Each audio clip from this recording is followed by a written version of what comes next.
Mga kaibigan, welcome back po sa inyo. Ang pag-uusapan natin dito tatlo. Kay, bakit kaya nasa Pilipinas si Coach Ansay at kasama pa nila sila Coach Yeng? At pag-uusapan din natin ang champion na naman si Carl Tamayo na sinayawan pa ang mga fans. At Gilas Coach sa SEA Games, may napanood po ako ang hula nila. Possible, Coach Shot Reyes, Josh Reyes at base sa nakita ko, malaki ang chance ni Coach Norman Black. Simulan po natin kay Carl Tamayo. Napakatindi ng batang to, champion na naman dito naman sa Korea. Isipin mo, champion sa Pilipinas, champion sa Japan, tapos ito pangatlong bansa, Korea. Sayang hindi po niya nakuha yung finals MVP kahit siya naman po dapat talaga makakuha nun or yung Marayman lang na import. Kaso sa local player binigay na maganda din naman po talaga ang pinakita dito sa do or die Game 7. Pero okay lang yan mga kaibigan, mahalaga champion sila at champion din ang saya ng fans paglabas ni Tamayo ng arena. Tamayo! Tamayo! Tamayo! Tamayo! Tamayo! Tamayo! Tamayo!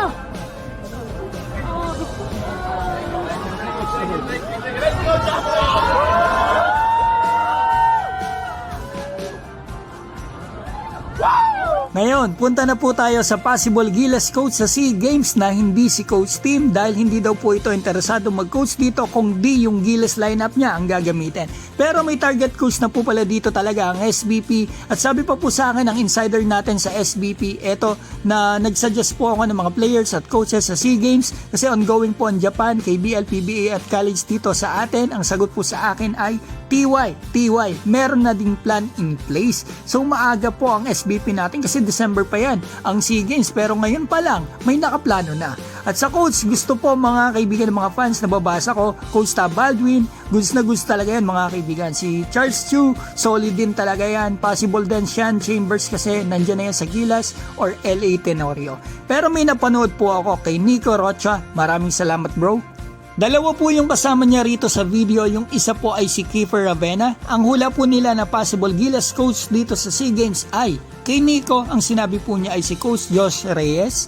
At dito naman po sa isa ang hula ay si Coach Shot Reyes na sinabi pa na si Coach Shot daw po ang Gilas coach na mag-champion dito sa SEA Games nung nakaraan.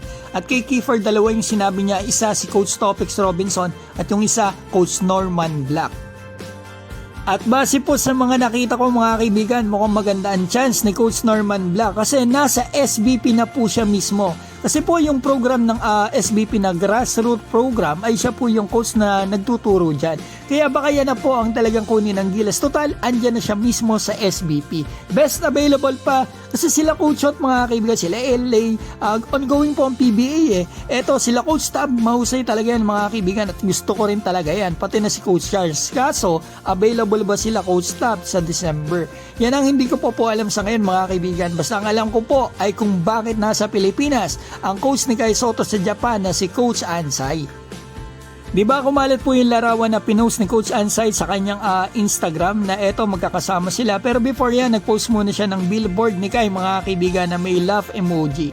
So eto, ipinost niya nga mga kaibigan na eto magkakasama po sila nila Kai at kasama pa nila ang coaches ng Rain or Shine. Si Coach Yeng at si Coach Kaloy dito kasama nila. Napaisip ako mga kaibigan talaga nang makita ko ito. Kaya nagtanong-tanong po ako at alaman ko na kaya pala nagpunta sila Coach Ansay dito kay Kai sa Pilipinas. One day after i-announce ng Koshigaya ang pagbalik ni Kai ay parang pasasalamat po ito nila Coach Ansay at ng Koshigaya sa pagbalik ni Kai sa kanilang team. So kaya pala sila nagpunta rito. At kaya po magkakasama sila nila Coach Yeng ayon po sa ating source kaibigan dito sa Rain or Shine ay dahil nga po para mag-observe sila Coach Ansay ng PBA practice kaso wala pong practice ang Converge nila Coach Melan team. Ang meron po ay Rain or Shine. Take note mga kaibigan, si Sir Erwin Soto po ay assistant coach dati ni Coach Yeng dito sa NLEX. Iba talaga mga kaibigan, ang mga Hapon talagang mababait sila at supportado nila mga players natin pati na ang Gilas Pilipinas.